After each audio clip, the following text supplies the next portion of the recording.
الحمد لله الذي بيده تصريف الأحوال، والصلاة والسلام على سيد المرسلين والنبيين وعلى آله وأصحابه وأزواجه وأولاده وسلم تسليما كثيرا. أما بعد، فأعوذ بالله من الشيطان الرجيم. بسم الله الرحمن الرحيم. قل هو الله أحد. وقال النبي صلى الله عليه وسلم: إن من البيان لحكمة. آمنت بالله صدق الله مولانا العظيم، وصدق رسوله النبي الأمين الكريم، ونحن على ذلك لمن الشاهدين والشاكرين، والحمد لله رب العالمين. Allah can change the most hopeless situation into the best moment in your life. محمد کی غلامی دین حق کی شرط اول ہے. محمد کی غلامی دین حق کی شرط اول ہے. اسی میں ہو اگر خامی تو سب کچھ نامکمل ہے. محترم عزیز ساتھیوں، اللہ تبارک و تعالی کا بہت بڑا کرم ہوا اور اس کا احسان ہوا کہ اللہ تبارک و تعالی نے ہم تمام لوگوں کو اس بابرکت اور مقدس مجلس میں بیٹھنے کی توفیق عطا فرمائیں.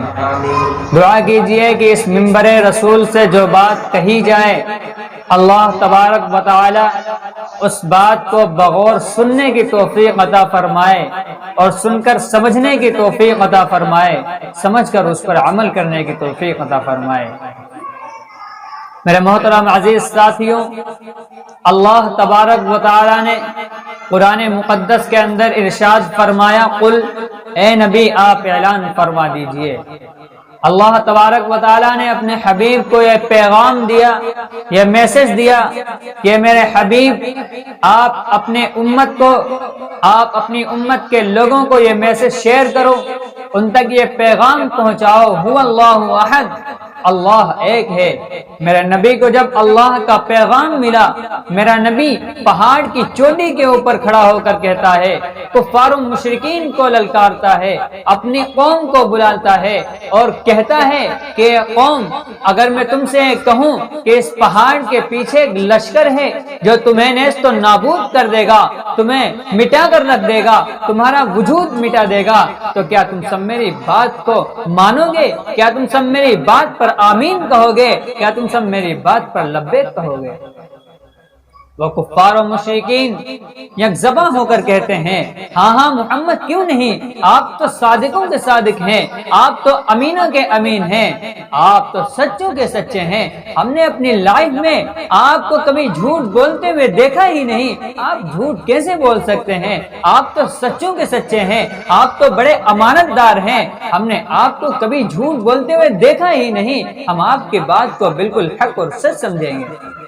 آقا علیہ السلام نے ارشاد فرمایا کہ ہاں، اگر تم یہ مانتے ہو کہ محمد جھوٹ نہیں بول سکتا، اگر تم میری بات کو حق اور سچ سمجھتے ہو، تو میں تم کو ایک میسج دیتا ہوں، ایک پیغام دیتا ہوں. ایک اللہ کی پرستش کرنا شروع کر دو، ایک اللہ کے سامنے سجدہ ریز ہو جاؤ، ایک اللہ کو اپنا حقیقی مالک ماننا شروع کر دو. تم دنیا اور آخرت دونوں جہان کے اندر کامیاب ہو جاؤ گے. میرے نبی نے جب لوگوں کو یہ میسج دیا، لوگوں کو یہ پیغام دیا، تو کفار و مشرکین کا سردار، جس کو ابو لہب کے نام سے جانا جاتا ہے، وہ کہتا ہے، محمد نہیں، ہرگز نہیں، یہ تو امپوسیبل سی بات ہے، یہ تو ناممکن سی بات ہے. ہم اپنے 360 خداؤں کو چھوڑ کر آپ کے ایک اللہ کو اپنا رب مان لوں، آپ کے ایک اللہ کے سامنے اپنے سر کو جھکانا شروع کر دوں، یہ تو میرے لیے ناممکن سی بات ہے. میں اپنے 360 خداؤں کو چھوڑ کر آپ کے ایک رب کو اپنا حقیقی مالک نہیں مان سکتا. وہ ابو لہب کہتا ہے کہ میں اپنے 360 خداؤں کو دھوکہ نہیں دے سکتا، میں اپنے 360 بتوں کے ساتھ دغابازی نہیں کر سکتا، میں اپنے خداؤں کو چھوڑ کر آپ کے ایک رب کو اپنا ایک رب ہرگز نہیں تسلیم کر سکتا. اتنا ہی وہ ابو لہب کہتا ہے کہ وہ کفار و مشرکین اپنے ہاتھوں میں کنکریاں اٹھاتے ہیں اور آقا علیہ الصلوۃ والسلام کے جسم مبارک پر مارنا شروع کر دیتے ہیں۔ روایات کے اندر آتا ہے کہ آپ صلی اللہ علیہ وسلم کا چہرے مبارک سے لے کر پاؤں مبارک تک پورا کا پورا جسم خون کے اندر لہو لہان ہو جاتا ہے۔ میرے دوستوں کیوں؟ صرف اس لیے کہ میرے آقا نے کہہ دیا تھا ایک خدا کی پرستش کرنا شروع کر دو۔ میرے آقا نے کہہ دیا تھا ایک اللہ کو اپنا حقیقی مالک مان لو، تم دنیا اور آخرت دونوں جہان میں کامیاب ہو جاؤ گے، جس کی بنا پر وہ کفار و مشرکین آپ علیہ الصلوۃ والسلام کے جسم مبارک پر کنکریاں برسانا شروع کر دیتے ہیں۔ میرے دوستوں، میرا نبی جانتا تھا اس کائنات کو بنانے والا ایک، اس کائنات کو چلانے والا ایک، انسانوں کو پیدا کرنے والا ایک، جانوروں کو پیدا کرنے والا ایک، چرندوں پرند کو پیدا کرنے والا ایک، درختوں کو اگانے والا ایک، پہاڑوں کو بنانے والا ایک، دریاؤں کو سیراب کرنے والا ایک، ہواؤں کو چلانے والا ایک، سورج کو طلوع کرنے والا ایک، سورج کو غروب کرنے والا ایک، حتیٰ کہ یوں کہہ لیجئے کہ کائنات کے ذرے ذرے کو پیدا کرنے والا ایک۔ اسی لیے میرے آقا علیہ الصلوۃ والسلام نے لوگوں کو یہ میسج دیا تھا کہ لوگوں ایک اللہ کے سامنے اپنے سر کو جھکا دو، ایک اللہ کو اپنا حقیقی مالک ماننے لگ جاؤ، ایک اللہ کی عبادت کرنا شروع کر دو، تم دنیا اور آخرت دونوں جہان میں کامیاب و کامران ہو جاؤ گے۔ میرے دوستوں، یہ بات تو حق اور سچ ہے کہ اللہ ایک ہے، اس کے علاوہ کوئی عبادت کے لائق نہیں ہے، وہ اللہ ہے۔ فتعالى اللہ الملک الحق، وہ اللہ ہے، اس کی ذات بہت بلند ہے، بہت برتر ہے، سب سے زیادہ مقدس ذات اسی کی ذات ہے۔ اللہ کی عبادت کرنے کے علاوہ کوئی ایسی ذات ہے ہی نہیں جس کی عبادت کی جائے۔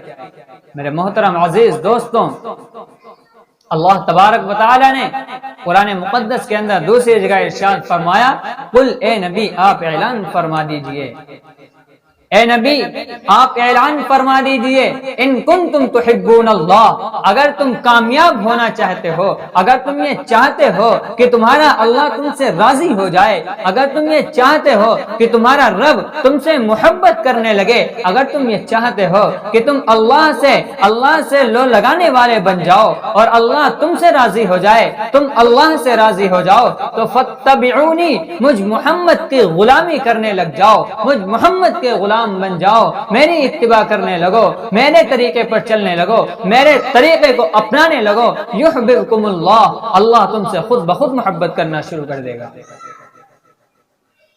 فاتبعونی، مجھ محمد کے غلام بن جاؤ، اللہ کے رسول علیہ السلام کے بتائے ہوئے طریقے پر اپنی زندگی گزارنے لگو، اللہ کے رسول علیہ السلام کی سنتوں کو اپنی زندگی کے اندر پیدا کرو، اپنی زندگی آپ علیہ السلام کے بتائے ہوئے طریقے پر گزارنے کی کوشش کرو، یحببکم اللہ، اللہ تم سے خود بخود محبت کرنا شروع کر دے گا۔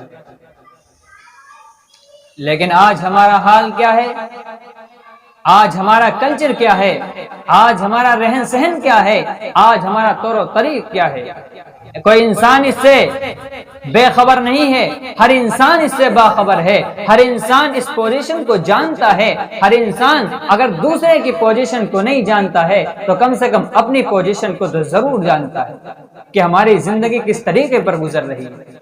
آج ہم مسلمانوں نے اپنا طور و طریق غیروں کو طریقہ بنا رکھا ہے، آج ہم نے یہودیوں کو اپنا آئیڈیل بنا رکھا ہے، آج ہم نے انگریزوں کا طریقہ اپنا رکھا ہے، جس طریقے پر، جن کے طریقوں پر اللہ اس کے رسول کی لعنت ہوتی ہے، ان طریقوں کو آج ہم نے اپنی پہچان بنا رکھی ہے۔ میرے دوستوں، اگر دنیا کے اندر اور آخرت کے اندر کامیابی چاہتے ہو تو غیروں کے طریقے کو چھوڑ کر ایک اللہ کے رسول علیہ السلام کے طریقے کو اپنانا ہوگا، ایک اللہ کے رسول علیہ السلام کے طریقے کو فالو کرنا ہوگا۔ میرے محترم عزیز ساتھیوں، کل قیامت کے دن اللہ تبارک و تعالی میدان محشر کے اندر ہم سے سوال کرے گا۔ اللہ تبارک و تعالی کہے گا افحسبتم انما خلقناکم، کیا تم یہ سوچتے تھے، کیا تمہارا یہ خیال تھا، کیا تمہارا یہ گمان تھا کہ تم دنیا میں یوں ہی پیدا کر دیے گئے؟ کیا تمہارا یہ خیال تھا کہ اللہ نے تمہیں دنیا کے اندر موج مستی کے لیے پیدا کیا ہے، تمہیں یوں ہی بیکار پیدا کیا ہے، جو چاہو اس کے لیے پیدا کیا ہے؟ کیا تم یہ سوچتے تھے کہ اللہ نے تمہیں منچاہی زندگی گزارنے کے لیے پیدا کیا ہے؟ افحسبتم انما خلقناکم عبثا وانکم الینا لا ترجعون، کیا تمہارا یہ خیال تھا، کیا تمہارا یہ گمان تھا، کیا تمہاری یہ تھاٹس تھی کہ اللہ نے تمہیں دنیا کے اندر صرف موج مستی کے لیے پیدا کیا ہے؟ کیا تم یہ سوچتے تھے کہ تم دوبارہ اللہ کے پاس لوٹائے نہیں جاؤ گے؟ کیا تمہاری یہ سوچ تھی، کیا تمہارا یہ گمان تھا کہ تم مرنے کے بعد اللہ کے پاس نہیں لوٹائے جاؤ گے؟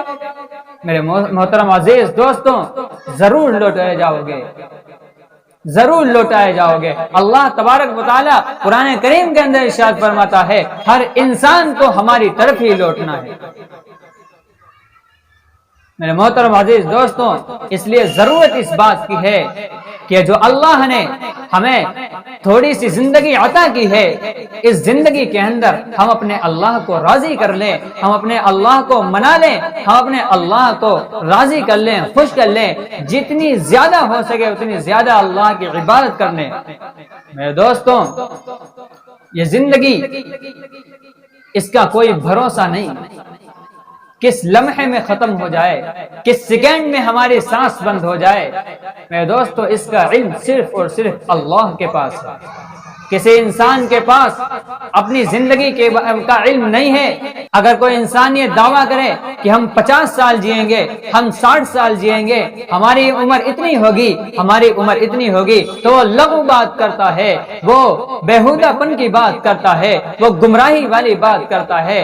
کہ ہر انسان کی زندگی کا علم، ہر انسان کی موت کا علم، ہر انسان کی عمر کا علم صرف اور صرف اللہ کے پاس ہے، کسی انسان کے پاس نہیں ہے۔ انسان ہٹا کٹا ہوتا ہے، ہنستا مسکراتا ہے، کھیلتا ہوا نظر آتا ہے، اچھے سے کھانا کھا رہا ہے، اچھے سے پانی پی رہا ہے، اچھے سے گفتگو کر رہا ہے، اچانک اٹیک پڑتا ہے، سانسیں رک جاتی ہیں، پھر وہ دنیا سے رخصت ہو جاتا ہے۔ انسان اسے دنیا کے اندر مٹی کے اندر یعنی قبر کے اندر دفنا دیتے ہیں، اس کا وجود دنیا سے مٹ جاتا ہے، چند لمحوں کے اندر وہ دنیا سے رخصت ہو جاتا ہے۔ میرے دوستوں، اس لیے زندگی کا کوئی بھروسہ نہیں ہے، کب کس کی موت آ جائے، کب کس کی سانسیں بند ہو جائیں، اس کا کسی کے پاس علم نہیں ہے۔ میرے محترم عزیز دوستوں، یہ جو زندگی ہمیں عطا کی گئی ہے، اس زندگی کو ہم کارگر بنائیں، اس زندگی کے اندر اللہ کو راضی کریں، اللہ کو خوش کریں، تب جا کے ہماری آخرت سنورے گی، تب جا کے ہم آخرت میں کامیاب ہوں گے، ورنہ کامیاب نہیں ہو سکتے۔ آج ہم نے اللہ کے رسول کی سنتوں کو بالائے طاق رکھا ہے، ہم نے اللہ کے رسول علیہ السلام کی سنتوں کو سرے بازار روندا ہے۔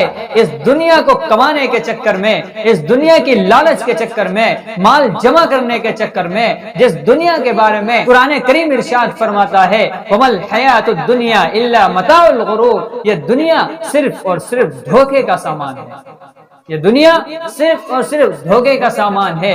اس زندگی کا کوئی اعتبار نہیں ہے، اس زندگی کی کوئی حیثیت نہیں ہے، حیثیت تو آخرت والی زندگی کی ہے، اعتبار تو آخرت والی زندگی کا ہے۔ مسلمانوں، اگر تم اپنی آخرت سنوارنا چاہتے ہو، اگر تم کامیاب ہونا چاہتے ہو، تو ایک اللہ کی عبادت کرنا شروع کر دو۔ میرے محترم عزیز دوستوں، اللہ نے جو ہمیں جوانی عطا کی ہے، یہ تمام فیسلٹیز جو ہمارے لیے اللہ نے مہیا کی ہے، اللہ تبارک و تعالی میدان محشر میں اس کا ہم سے سوال کرے گا۔ آؤ میں آپ کو بتاتا چلوں، کل قیامت کے دن اللہ تبارک و تعالی عیسائیوں کو بلائیں گے اور ان سے یہ کہیں گے کہ عیسائیوں، تم نے عیسیٰ علیہ السلام کو اپنا خدا کیوں مانا تھا؟ تو اس وقت عیسائی جھوٹ بولیں گے، کہیں گے کہ اے اللہ، عیسیٰ علیہ السلام نے ہم سے یہ کہا تھا کہ ہم کو اور ہماری ماں کو اپنا خدا مان لو۔ عیسائی جھوٹ بولیں گے کہ ہم کو اور ہماری ماں کو اپنا خدا مان لو، اور اللہ تبارک و تعالیٰ تو جانتا ہی ہوگا کہ یہ قوم جھوٹ بول رہی ہے۔ اللہ تبارک و تعالیٰ عیسیٰ علیہ السلام کو بلائے گا۔ اللہ تبارک و تعالیٰ اگر چاہتا تو بنا بلائے بھی اس کو ظاہر کر دیتا کہ عیسائیوں تم جھوٹ بول رہے ہو، لیکن دلیل کے طور پر، ثبوت کے طور پر اللہ تبارک و تعالیٰ عیسیٰ علیہ السلام کو بلائیں گے اور ان سے ایک سوال کریں گے۔ حالانکہ عیسیٰ علیہ السلام بھی جانتے ہوں گے کہ میرا اللہ جانتا ہے میں نے ایسی غلطی ہرگز نہیں کی ہے، میں نے پیغام ان لوگوں کو نہیں دیا ہے، بلکہ عیسیٰ علیہ السلام نے ایک وحدانیت کا پیغام دیا تھا، ایک اللہ کی پرستش کرنے کا پیغام دیا تھا، ایک اللہ کو اپنا حقیقی مالک ماننے کا پیغام دیا تھا، لیکن عیسائی اس دن جھوٹ بولیں گے، وہ بچنے کے چکر میں ہوں گے، لیکن اللہ کے دربار میں کوئی بچ نہیں پائے گا۔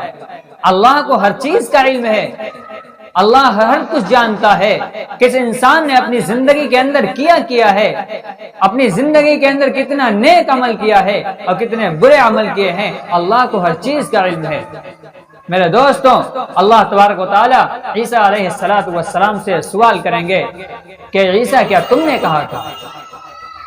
عیسیٰ علیہ السلام بھی جانتے ہوں گے کہ میرا اللہ جانتا ہے ہم نے یہ کہا نہیں ہے، اور اللہ تبارک و تعالیٰ بھی جانتے ہوں گے کہ عیسیٰ نے کہا نہیں ہے، لیکن پھر بھی جب اللہ تبارک و تعالیٰ عیسیٰ علیہ السلام سے سوال کریں گے کہ عیسیٰ کیا تم نے کہا تھا، روایات کے اندر آتا ہے جس طرح انسان کے جسم سے پسینے کے قطرے جاری ہو جاتے ہیں، اسی طرح عیسیٰ علیہ السلام کے جسم مبارک سے اللہ تبارک و تعالیٰ کے ایک سوال پر خون کے قطرے جاری ہو جائیں گے۔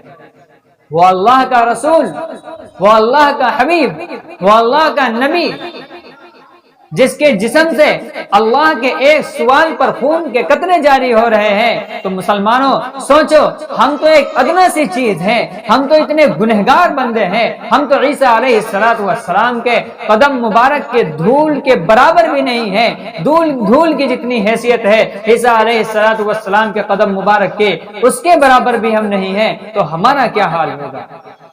اگر اللہ تبارک و تعالیٰ نے ہم سے سوال کر لیا کہ میرے بندے، ہم نے تجھے زندگی عطا کی تھی، ہم نے تجھے جوانی عطا کی تھی، ہم نے تجھے فیسلٹیز عطا کی تھی، ہم نے تیرے لیے ہر چیز مہیا کی تھی، لیکن پھر بھی تو نے منچاہی زندگی کیوں گزاری؟ تو نے اپنی زندگی عبادت میں کیوں نہیں گزاری؟ مسلمانوں، ہماری زبانیں بند ہو جائیں گی، اس وقت ہم اللہ کے سامنے کیا جواب دیں گے؟ رونے کا مقام ہے میرے دوستو، رونے کا مقام ہے۔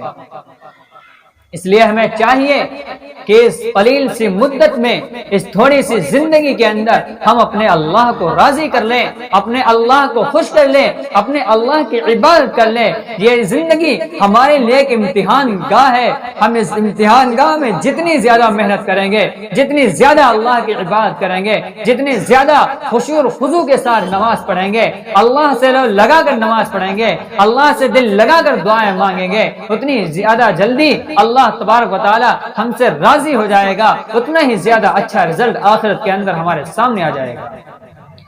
میرے محترم عزیز دوستوں، آج ہم مسلمانوں کے اندر بہت سے ایسے لوگ بھی مل جاتے ہیں جو اللہ کی ذات سے نا امید ہو جاتے ہیں، زیادہ گناہ کرنے کی وجہ سے وہ یہ سوچتے ہیں کہ ہم سے اتنے گناہ ہو گئے، اللہ تو ہماری دعا کو قبول ہی نہیں کرے گا۔ اگر ہم اللہ کے سامنے روئیں، گڑ گڑائیں، معافی مانگے تو اللہ ہماری دعا کو نہیں قبول کرے گا۔ ان کی سوچ بن جاتی ہے جس کی بنا پر وہ مسجد اور نہیں پہنچ پاتے، اسی بات کو سوچتے سوچتے وہ اور زیادہ گناہ کرنے لگ جاتے ہیں۔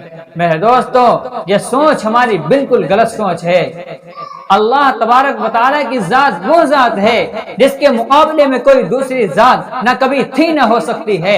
اللہ ایک واحد ذات ہے، اللہ کی ذات بہت ہی مقدس ذات ہے، اللہ غفور الرحیم ہے، اللہ غفور الرحیم ہے۔ اللہ کہتا ہے، اے میرے بندے، تو میرے سامنے آ تو صحیح، میرے سامنے اپنے ہاتھوں کو اٹھا تو صحیح، میرے سامنے اپنے آنسو کو جاری تو کر، میں تجھے معاف نہ کروں تب مجھ سے سوال کرنا۔ اللہ تبارک و تعالیٰ تو یہ کہتا ہے کہ میرے بندے، میرے سامنے تو آ تو صحیح۔ میرے دوستوں، اللہ وہ ذات ہے، اللہ بہت جلدی معاف کرنے والی ذات ہے، اللہ بہت جلدی معاف کر دیتا ہے۔ اگر ہم اللہ کے سامنے اپنے آنسو جاری کریں، اپنے ہاتھ اٹھائیں، اللہ سے معافی مانگیں، اللہ ہمیں ضرور معاف کرے گا۔ اللہ can change the most hopeless situation into the best moment in your life۔ اللہ ہر چیز پر قادر ہے مسلمانوں، جس کی گواہی قرآن کریم بھی دیتا ہے۔ قرآن کریم کہتا ہے ان اللہ علی کل شیء قدیر، اللہ ہر چیز پر قادر ہے۔ اللہ سے تم لو لگاؤ گے، اللہ تمہاری پریشانیوں کو، تمہاری مصیبتوں کو اچھائیوں میں تبدیل کر دے گا، خوشیوں میں تبدیل کر دے گا۔ جو تمہارے اوپر مصیبتیں عائد ہو رہی ہیں، ان مصیبتوں کو اللہ جڑ سے ختم کر دے گا۔ لیکن شرط یہ ہے کہ ہم اللہ سے لو لگائیں، اللہ کو راضی کرنے کی کوشش کریں، اللہ کے سامنے اپنے آپ کو شرمندہ پیش کریں، عاجزی اور انکساری کے ساتھ اللہ سے دعا کریں، اللہ ہمیں ضرور معاف کرے گا۔ میرے دوستوں، دعا کیجئے کہ اللہ تبارک و تعالی ان تمام باتوں پر ہم سب کو عمل کرنے کی توفیق عطا فرمائے۔ اب جس کے جی میں آئے وہی پائے روشنی، اب جس کے جی میں آئے وہی پائے روشنی، ہم نے تو دل جلا کے سرے عام کر دیا۔ وآخر دعوانا الحمدللہ رب العالمین۔